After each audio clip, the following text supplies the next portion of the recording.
Olá pessoal, nossa segunda aula sobre ácidos nucleicos. Nós vamos falar hoje sobre a replicação do DNA e sobre a transcrição do RNA. Primeira coisa, tá? O que é replicação?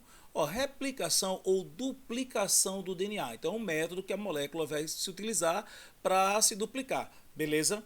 Olha, existiam várias teorias sobre como é que seria a replicação do DNA. Trouxe três aqui para vocês.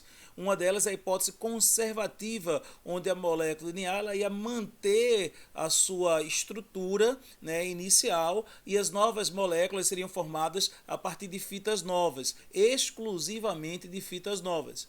Já no caso da hipótese dispersiva, haveria uma mistura de pedaços de fitas antigas, de fitas originais, com as fitas novas. Mas a teoria vigente hoje não é nenhuma dessas duas. A teoria vigente é que a duplicação, a replicação do DNA, ela é semi-conservativa. Como assim? Quando a molécula ela vai se duplicar, as novas moléculas formadas serão constituídas de uma fita antiga e de uma fita nova, como você vê aqui, ó, no esquema ao lado. Dá uma olhada aqui no meio, tá?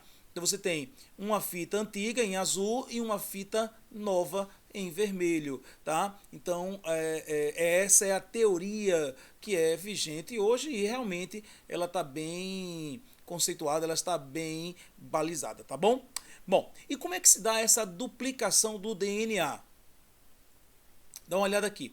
Lembra que na aula anterior a gente falou sobre aquele negócio de que é 5 linhas, 3 linhas, que é a posição do carbono na pentose, que se liga aos nucleotídeos? Pois bem, a gente vai ter que utilizar isso agora, tá? Então, se você não viu a aula anterior, dê uma olhada na aula anterior de ácidos nucleicos para você poder entender melhor essa situação. Vê só. Então lembra que as cadeias de DNA elas são antiparalelas, né? Uma está no sentido 5 linhas, 3 linhas e a outra no sentido 3 linhas, 5 linhas. Só que tem um detalhe, a duplicação do DNA, não só ela, mas também a transcrição do RNA, a tradução deste em proteínas, ocorre sempre no mesmo sentido, 5 linhas, 3 linhas. Por que isso? Porque as enzimas que atuam no processo, elas atuam nesse sentido, elas se encaixam nesse sentido, 5 linhas, 3 linhas. E daí? E daí dá uma olhada aqui no esquema. Dá uma olhada aqui no esquema. Olha só. Então você tem aqui uma fita que em cima ela está 3 linhas, aqui embaixo ela está 5 linhas. Essa fita que está em verde, não é? A fita original. E a outra fita aqui ó, do lado, aqui embaixo ela está o quê? 3 linhas, então em cima ela tem 5 linhas. Tranquilo? Então está vendo a abertura dessa molécula e quando essa abertura vai ocorrendo, uma enzima chamada DNA polimerase ela vai encaixando novos nucleotídeos tanto de um lado quanto do outro. Só que, veja, nessa fita aqui que está do seu lado direito, tá vendo? O que é que está ocorrendo? Como a fita está 3 linhas, a que está sendo formada, está formada aqui, ó, 5 linhas. E aí ela vai subindo no sentido correto, no sentido da enzima, que é 5 linhas, e aqui em cima vai ser o quê? 3 linhas. Lembre-se, o sentido é 5 linhas, 3, sempre o sentido de formação das moléculas, tá? Falando dos ácidos nucleicos, vai ser 5 linhas, 3 linhas. Então, essa aqui é chamada de fita contínua. Por quê? Porque ela está no sentido correto e está no sentido que está abrindo a molécula. Então, essa aqui é a fita contínua. Só que dê uma olhada no outro lado. O que é que acontece do outro lado? A fita anterior, a fita original, a verde, ela aqui tem 5 linhas, então do aqui do lado vai ser o quê? 3 linhas. E em cima 5 linhas. Então o que é que está acontecendo? Em vez de pegar, subir e acompanhar o sentido de abertura da molécula, tá vendo? Ela está descendo. Por quê? Porque a enzima só consegue atuar no sentido 5 linhas, 3 linhas. Então, aqui embaixo é que está o 3 linhas, em cima está o 5 linhas, então ele tem que descer. Qual é o problema? É que quando ela descer, o que é que vai acontecer? Vai acabar aqui. Vai parar. E a molécula vai abrindo no sentido contrário. Como é que vai ser aqui em cima? Vai ter que começar de novo. E vai ter que começar de novo, e começar de novo, e começar de novo. Então, em vez de seguir o sentido de abertura, que não é possível para esse lado, tá? Porque tem que ser o sentido 5 linhas, 3 linhas, e o sentido de abertura está sendo o contrário. Então, ela tem que descer, ela tem que ser feita em pedaços. Cada pedaço desse é chamado de fragmento de Okazaki. Tá? Então, você vai ter uma fita contínua, que está do seu lado direito, tá? Do lado direito. E você vai ter uma fita descontínua, que vai estar do lado esquerdo, formando os fragmentos de Okazaki. Professor, e aí? O que é que vai acontecer com essa fita descontínua? Ela vai ser colada, tem uma enzima chamada DNA ligase, que vai ligar esses pedacinhos, formando uma nova fita e completando aquela molécula. Tá? Vamos pegar e mostrar em outra imagem, talvez você consiga compreender ainda mais o que eu já expliquei. Tá? Então vamos lá. Então você está aqui, o cromossomo é formado de DNA, então ele está mostrando essa abertura da molécula. Tem uma enzima, essa que eu não falei ainda, essa enzima que chama DNA helicase, é a responsável por abrir, né, a dupla hélice, por separar as duas fitas do DNA. Controlando a velocidade de abertura, existe uma proteína que fica aqui em cima, não está representada na imagem, que é chamada de topoisomerase. Ela vai controlar a velocidade dessa abertura para que não haja um super enrolamento, tá? Então você tem a topoisomerase controlando a velocidade de abertura das duas fitas de DNA, que são, essa abertura ela é feita pela DNA helicase. Pois bem, enquanto isso, dos dois lados, a DNA polimerase ela vai encaixando os nucleotídeos, sendo que uma das fitas está ocorrendo essa formação de forma contínua, tá? Seguindo a abertura da dupla hélice. Lembre-se que é 5' 3', enquanto a outra, como vai ter que manter 5' 3', mas vai ser no sentido contrário à abertura, e aí vai ser formado aos pedaços, os fragmentos de Okazaki, que depois vão ser ligados pela DNA ligase. Para a gente fechar essa ideia, basta lembrar que para poder encaixar esses pedacinhos, para formar essas novas fitas, existe uma sequência inicial chamada de primer, e claro, existe uma enzima que vai encaixar o primer, que é chamada DNA primase. No caso da fita contínua, como só existe um início, então você só vai ter um primer. Mas na fita descontínua, como vai ter vários inícios, são vários fragmentos, são vários primers que vão sendo encaixados, tá? Então se você ainda está com um pouco de dificuldade, repete o vídeo, pô, dá uma pausa aí, volta um pouquinho, veja a explicação mais uma vez e qualquer coisa você bota nos comentários, tá? Dúvidas, eu vou tentar explicar da melhor forma possível. Beleza? Mas lembre-se, sempre o sentido é 5', 3'. Bom, sabendo isto, né, vamos a um exercício?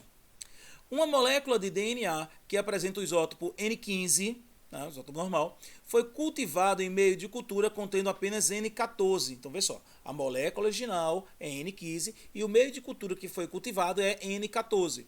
Após 3 replicações, qual o percentual de moléculas que apresenta N15 em sua estrutura?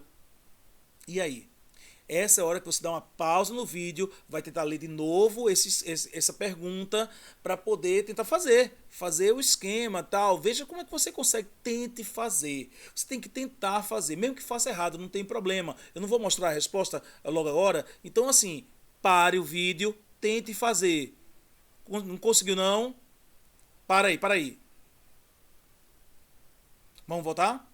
Pronto. Então vamos dar uma olhada na resposta. Então o que aconteceu? Você tem uma geração inicial, que é N15, que está representado por essas fitas em azul. Tá vendo? E aí ele vai ser cultivado com com nucleotídeos que estão marcados com o nitrogênio N14, que está representado em vermelho. Então, como a duplicação é semi-conservativa, vai separar essas duas azuis e as duas novas fitas vão estar em vermelho. Entendeu? Bom, agora essa fita está mesclada. E agora, de novo, vai duplicar. Como só tem N14, o que é que vai acontecer? Vai separar essas duas fitas, vai ficar uma azul de um lado e uma vermelha do outro. E as novas fitas vão ser vermelhas. Então, não é que essa molécula está sendo repetida aqui não, viu? Essas duas fitas, elas estão sendo separadas, a azul vai para um lado, a vermelha vai para outro, só que as novas fitas vão ser vermelhas. E aí vai pegar e continuar uma fita azul com a vermelha aqui e aqui duas vermelhas. A mesma coisa do outro lado, tá? Então, nesse primeiro aqui, 100% das moléculas ainda tem N15. Nessa segunda, você vai ver que apenas 50% das moléculas vai ter o N15.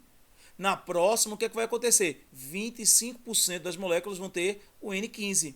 E na próxima, 12,5%. E assim sucessivamente. Então ela vai tender a zero, mas não vai chegar a zero, porque essas moléculas não vão ser destruídas. Essas moléculas N15 elas vão ser sendo reutilizadas. Então por isso que a gente diz que a duplicação ela é semi-conservativa. Beleza? Entendeu? Qualquer coisa, repete o vídeo. Esse vídeo é massa, porque você pode repetir várias vezes e aí você entender direitinho. Bom, então aí está a duplicação, a replicação do DNA. Vamos falar agora da transcrição do RNA. Primeira coisa é você saber que existem 3 tipos de RNA. O RNA mensageiro, o RNA ribossomal e o RNA transportador. E o nome já ajuda muito. Como assim? Ó, RNA ribossomal, ribossômico, o que é que ele faz? Pô, ele forma o ribossomo, aquela organela que é responsável pela síntese proteica.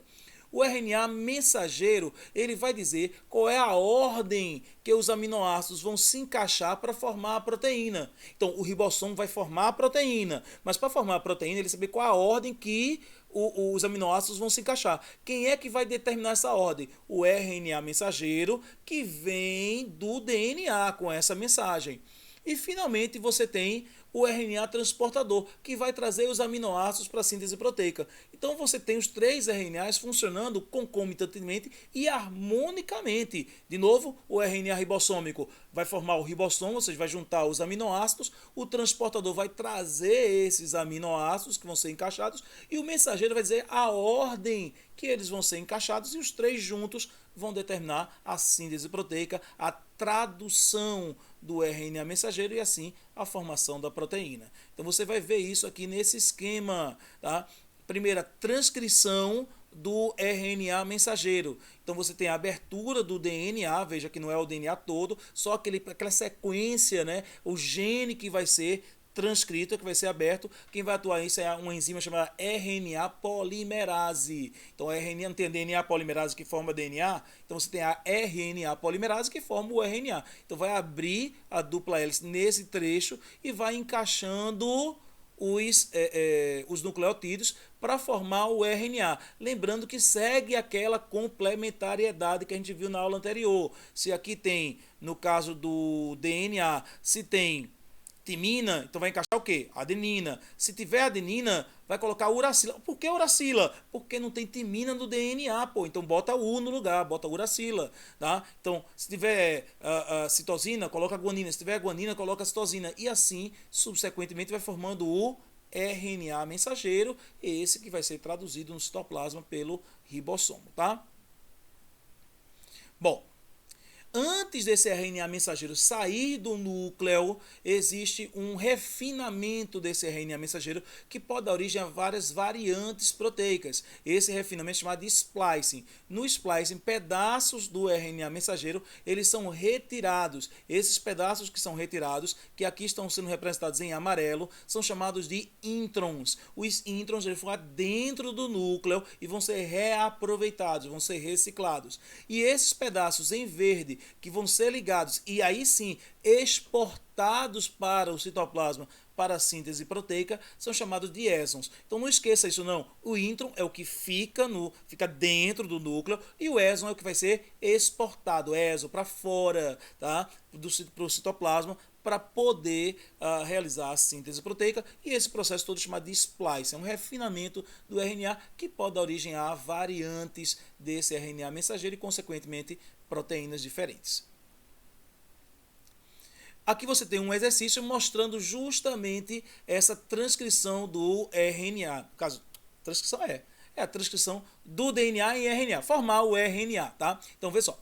Qual o RNA mensageiro formado a partir da fita complementar do DNA exposto? Então, você tem uma fita aqui de DNA exposta. Ele quer saber a transcrição da fita complementar. Toma cuidado com isso, tá? Então, para o vídeo e tenta fazer. E aí? Conseguiu? Bom, então vamos pegar e ver qual vai ser a resposta, né, desse exercício. Então você tem aqui, ó. Então, quando tem A, qual é a fita complementar? Vai ser T. T com A, G com C e assim subsequentemente. E assim eu vou montar a fita complementar do DNA. Você vai ver aqui, ó. C com G, G com T, T com A. Eita, G com T não, T com A. T com A, C com G, tá? G com C, A com T, tá? Então você vai montando aqui a dupla hélice do DNA, as duas fitas. E agora a partir da fita complementar, porque é isso que o quesito está pedindo. A partir da fita complementar eu monto o RNA mensageiro, ó, T com A com U, C com G, G com C, G com C, T com A e assim subsequentemente, ok? Então aí você tem a formação do RNA mensageiro, que é chamado de transcrição. Beleza, pessoal? Então assim a gente pegou e falou sobre a duplicação, replicação do DNA e a transcrição. Depois vamos ter a terceira aula da gente, que vai ser sobre a tradução do RNA mensageiro. Fique ligado, compartilhe o vídeo, tá certo? Eu tô virando youtuber também. Um abraço a todo mundo.